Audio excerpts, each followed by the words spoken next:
Hello, I'm Kerry. And I'm Carolyn. We are both nonviolent communication trainers, and this is the Whisk. This is the Whisk. What's a Whisk? So the Whisk is an attempt to whisk some air into things that we read about in the newspapers, particularly headlines today we're going to be looking at, in a sense to kind of bring in a connection to self and emotions and needs around the things that we're reading. What else would you add to Well, that? yeah, because that's kind of what we do when we learn nonviolent communication. We learn to kind of go underneath things and behind things and kind of uncover the kind of some of the universal human needs that are kind of ticking underneath. And sometimes they get a little obscured by the language that we use. So we thought it'd be fun to try to unpick that a little bit. So we're going to look at today's newspaper headlines. So let's have a look. Here, we'll read them out to you. So Sunday Express. Wills, Prince William, won't allow Harry back in family. Fresh hopes of reconciliation crushed by a defiant brother. What comes up for you reading that one? Well, I feel pretty sad when I read that. Certainly words like crush, and kind of, we've got two things going on here. We've got a family that is in need, it's a beautiful need to want to be in good connection with one another and to reconcile. And I think that's a really healthy, natural direction for any family to go in. And then you've got this couple of systems here, I think, where you've got their royal duties and their royal roles, and then you've got the newspaper system, which is obviously trying to sell newspapers and trying to make. So I guess it's kind of one, I probably wouldn't trust that headline. So, but two, it's kind of like the question of reconciliation and how important that is, and what sort of things can get in the way. Yeah. Well, yeah, I like hearing you pick up on that the hopes of reconciliation are crushed. It's like, everyone wants reconciliation in family, in the country, even for the royal family, and it's almost like it's really insisting that there is no hope of reconciliation in relation to this. There's just to say, that's one of the things that can happen in other families. I'm not particularly focused on the royal family. There can be dynamics where somebody does block reconciliation. And and for all sorts of different reasons. And I'm just kind of curious whether this headline is trying to connect with its audience by reinforcing the idea that you can't trust family members, or and it's kind of like this sort of like you don't get your hopes up too high, because it'll all come apart. Even with this lovely family that, a very famous family that have got a lot of resources to support them, even here, so it kind of reinforces the idea that it's natural to somehow break apart. And I suppose it's worth challenging that. Because there is, obviously, given everything that's happened, there's such a natural move, I can imagine, between Harry and Charles to want to sort things out. And at least to want to be in good connection. Yeah. Wouldn't it be lovely and refreshing if there was a belief in the possibility of reconciliation, that we were reading about that instead of this entrenched, hopes of reconciliation are crushed? Because obviously that's what sells the newspapers, isn't it? The sort of playing on our low capacity to reconcile and to work for our differences. We have a very low capacity for that, and it's really playing on that. So it's familiar. It's very familiar. I just want to say one more thing I just noticed, and I just say is that wills won't allow, and I wonder whether that type of headline, because obviously we have no idea what's really going on there, but whether that type of headline is a way of conveying strength somehow. Someone who does not allow. Because obviously he's the next in line for the throne.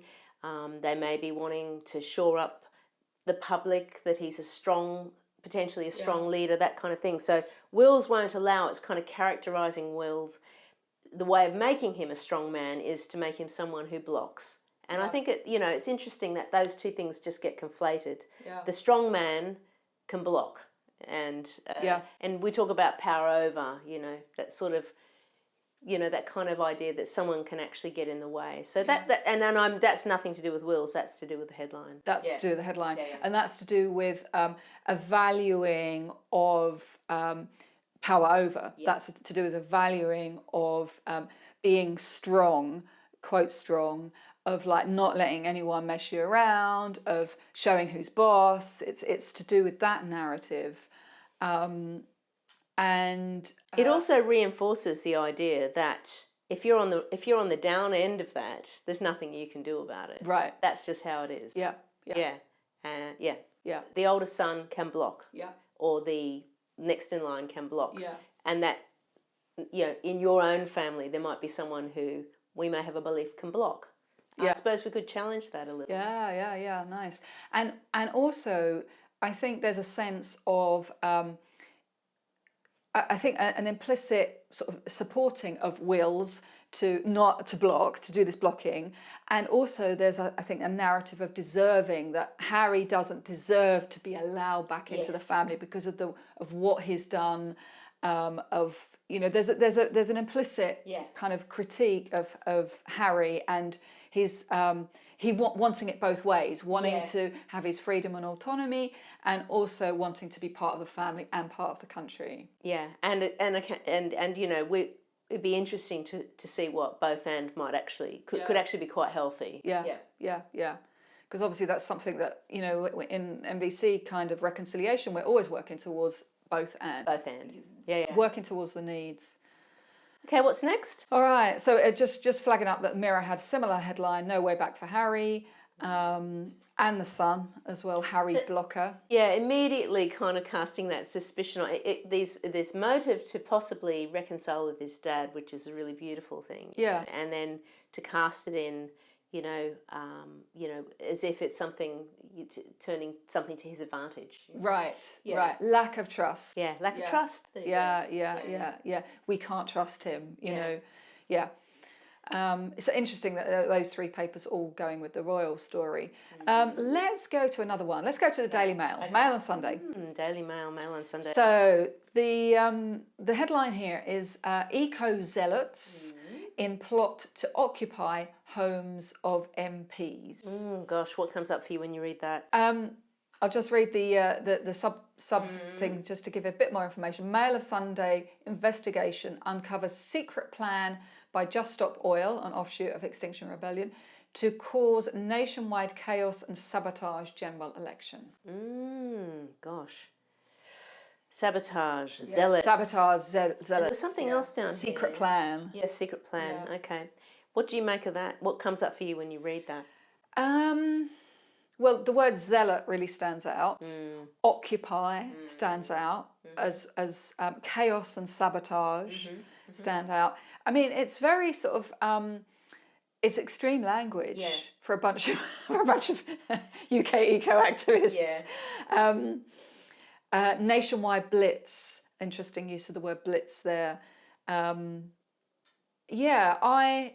have a little bit of a kind of, oh God, a lot of attention focused in on people who are trying to draw attention to climate chaos in a way that seeks to portray them as extremists.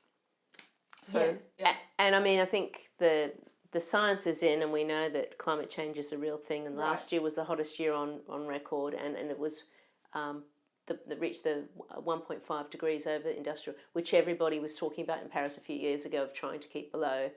So this is really, these are the facts, and yet we've got headlines that kind of characterise people who were trying to put it on the agenda when the newspapers weren't running with it on the agenda in a way that is kind of a little scary. Like that word zealot feels a little bit scary. And I guess, I mean, perhaps the whole idea of occupying somebody's home might feel a little bit scary to people who are sitting at home as well. And of course, I think they spoke about not minding looking a little bit loony, because I could imagine they'd be making people cups of tea, and I could easily imagine it, bringing cake and cups of tea in, Let's just read that bit. It says one activist told an undercover reporter that they were prepared to look a bit loony if it helped them to get attention for their cause.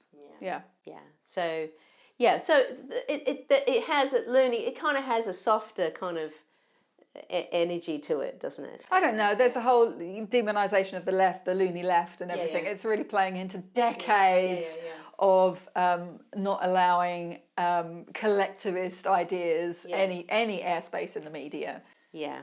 Yeah. Okay. Yeah. Anything else on this one? No, I think let's unpack that. I think. Yeah, and I also imagine that people who read this might also kind of think, oh, here they go again. The loony left, the eco zealots.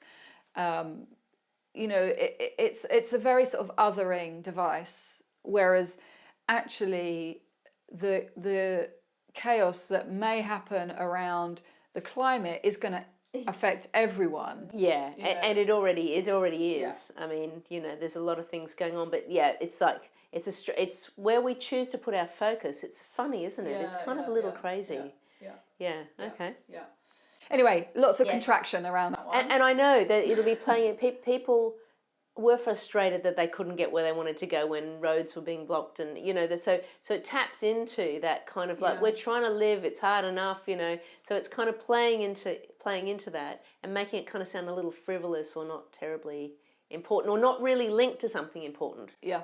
Something just in and of itself. Yeah. Like a bunch of people having fun or something. Yeah. Yeah. Rather than it being kind of linked to something that.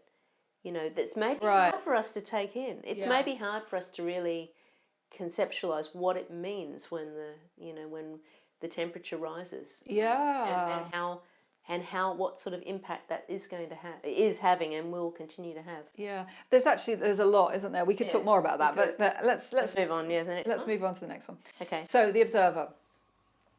Ukraine pleads for more arms as Russia seizes frontline city. What comes up for you reading that one? Yeah, so you've got the pleading, which, indicates a sense of, there's a power dynamic here in the way that there is a power dynamic here. There is a sort of one country without resources and asking for resources. So a clear kind of power over dynamic, which there is in war when somebody instigates war. So yeah, I guess that, I don't know, what comes up for you when you read that one? Tremendous sadness. Yeah. There is a sadness in me. There is a hopelessness in me. And there's something about this more arms, pleads for more arms. There's a hopelessness around, what's been happening there over the last 2 years is that, more arms to end war, basically. And I just don't believe in any way that kind of it's not likely to work. It's not likely to work. So it might work in the short term, but and I guess there is a kind of sense of what else do we do? What else can we do when a country decides to fire a lot of missiles and things in, bring its troops and tanks into your land? Kind of like such a sense of hopelessness. Yeah. What do you do? What do you do? Yeah. Yes, hopelessness, and also the the way this war is being fought is that many countries, including the UK and America, are giving arms to Ukraine so that they can fight this war, to combat the invasion, and there's something that is so confusing for me in that. It's like, it just feels like madness in a way. So I have this kind of sort of depressed feeling and a very overwhelmed, sort of confused sense in me in relation to it all. Yeah, and I think one of the scary things, I guess, is even that frontline city.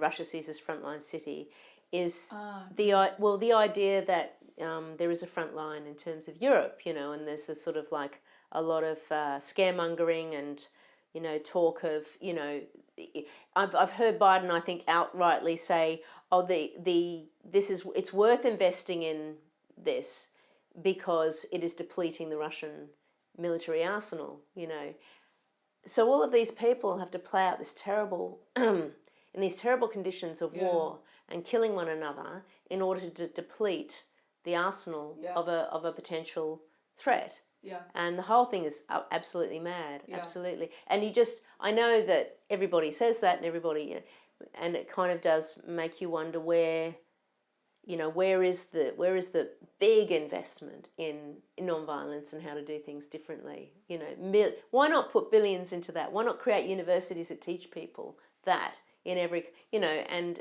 yeah, why not? I don't know why not. Yeah. I don't know why not. There just seems to be this kind of underlying belief that if someone does something bad, you hit them hard. Yeah. And then you hit them, and then it just, Yeah. and that's it. That's a way of working through until somebody ends up being stronger and victorious. And then what happens? You know, hundreds of years of misery of, you know, people, whether it's colonization or, you know, empire building, whatever's happened. It just doesn't work. It just doesn't work. Yeah. Yeah. Yeah. Because if you want peace, you need to invest in peace. Yes. And broadly, you know, massively. Yeah. Massively. Massively. Yeah. All right. So those are the headlines for today. Okay. Yeah. So yeah, a few things to think about in terms of what's maybe behind the news, or we can't say what's. I don't think I can make any claim. I'm not, you know, able to deeply research these stories. But as a consumer of news, and somebody who thinks in terms of nonviolent communication as do you, just being able to put a bit of the air through, put a bit of the whisk through, open it up for other people to bounce their own ideas off. Yeah, and I guess, you know, what it's felt like for me having this conversation with you is that I'm moving beyond kind of the cynicism or the despair that I often feel when I'm faced with the headlines, and we're just spending a bit of time together, just kind of in a way co-regulating around them, and spending a little bit of time with each of these situations. So it's felt quite nourishing to do it. Yeah, it has. Yeah. I hope it's been useful. Yeah, hope you've enjoyed it.